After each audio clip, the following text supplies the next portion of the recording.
Fox out tonight, who do you see getting into the starting lineup tonight? Julian. And with the Aaron, that's just kind of a day-to-day kind of thing. Yeah, not too any big concern. Obviously, he's out, so it's real. But yeah, hopefully, very short term. I guess it's not super common for a number 2 overall pick to come into a situation like the one y'all are in, where you're really competing in the standings. How have you seen him balance his development with like actually making a real impact on winning important games?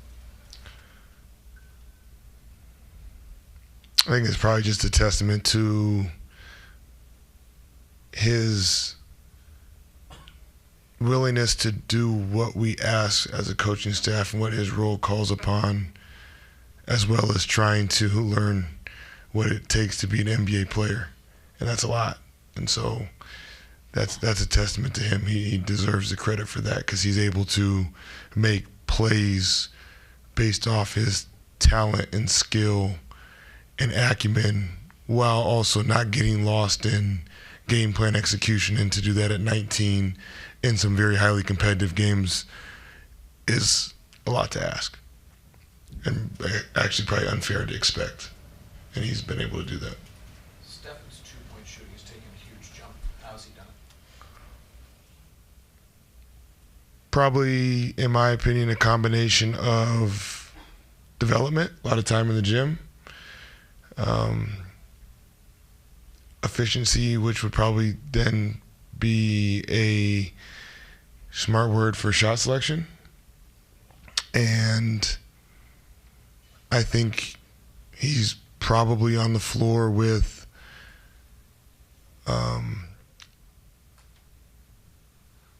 a more consistent team. I don't want to get into the word better or this and that, but the group he's been with this year is a lot more consistent than he was last year. And so I think probably understanding where he can find his spots and when to be aggressive versus just kind of playing at times last year. Not all that was his fault. You are the number 1 team in the league after a turnover, both offensively and defensively. Seems maybe too coincidental. Is there something that you focused on in that and that's going on? I think we definitely have personnel that would be perceived that they should be strong once we turn a team over.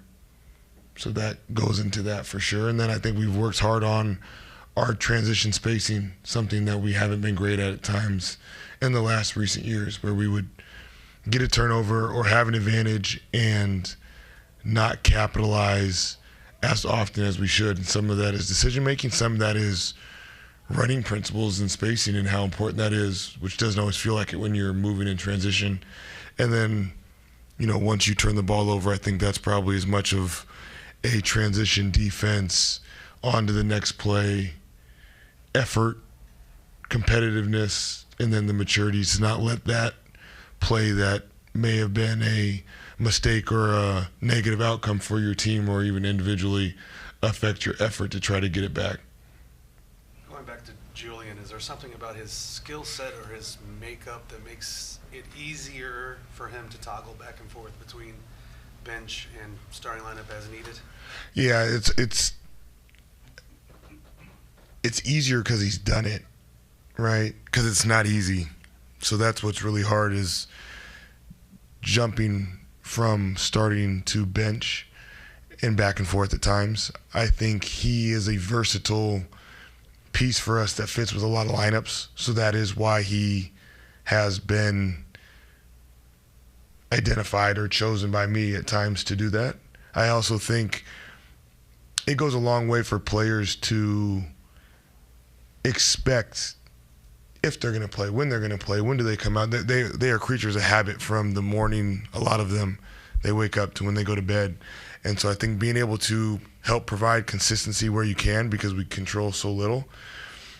There are times where you don't want to just start throwing people in there, especially at a with a team that doesn't have a ton of continuity and time together and chemistry in terms of over time like we lack. So I think there's a little bit of that where I'm probably a little more conservative than I could be, but that's what goes behind my thought process regarding that. We talk about all the things that go into being in the NBA, and obviously one of them, travel. I mean, you guys have been on the road. I think this is just the fourth time this year, got back-to-back home games. Maybe as simple as it is, how meaningful is it just to be home, to sleep in your own bed, have that comfort and that kind of familiarity? Yeah, you can flip the perspective. Home road, always beauty in the eye of the beholder of whatever you're trying to get right. Teams come together on the road and you get closer, and then at home, there's others that variables that can be perceived as positives. Obviously, your home fans, the support you get at home is huge. The consistency of just your daily life, bed, routine, family, or whatever your typical day looks like. And I think being home for an extended amount of time will serve our team well, hopefully. I guess we should ask, but is Vic still coming off the bench tonight? I actually think he may start tonight. You have more control over him tonight than we do. So. It's true. That's how strong I feel about it. So we're still in the thinking phase at this point? Victor will start tonight. Okay. Can I go back to your answer about running principles? I don't know how much you want to elaborate on that, but it's not something that's not talked about a lot. So do you have an origin of where you got your running principles coaching-wise? And then can you elaborate on what you mean by that? Yeah, I mean, I'll give you this very simple version. They're not my principles. It's no different than if the basketball is at the ISO at the nail, if there's a pick and roll on the wing or the top, if it's a post up, if you're trying to have a double stagger screen for someone in the corner. There's just natural spacing that provides advantages or clear reads and decisions to be made by how the defense guards it. We don't run in a way that makes that other teams can't, or that can't be guarded. It's just more if you run with a connection to your teammates, then wherever the basketball is, it's like anything. Teams can either show the basketball crowd or they can stay more at home. And then you have a trickle-down effect of reads and decisions you make off that. And if you can do that with playing to the strengths of the players on the floor on your team, then typically you'll be able to provide pretty good decisions or opportunities to try to capitalize on. Does it feel like it was 5 years ago that you and Will Hardy were on the same staff? No, it feels, in ways, you remember things that feel like yesterday, but there's been a lot that feels like that's happened, especially in the basketball world, especially for, when Will left, he went to Boston, obviously, and now he's been in Utah, and it feels like he's just got to Utah, but then it feels like I've been watching him as a head coach for a long time. So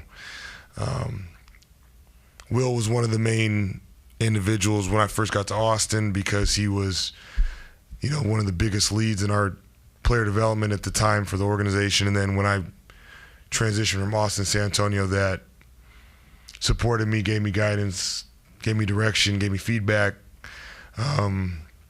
helped as much as he could with the lay of the land and all the unwritten rules or things under our kingdom. And I will ever be grateful for that as well as the friendship that we've been able to establish and maintain over time. So I've been very a big fan of Will Hardy for a long time for a variety of reasons, but there's no secret to all the success he's had. Did Pop text you guys this morning like in a group or something? Is that... No, I think he probably just told us both, what we can do better individually since it has a long way to go.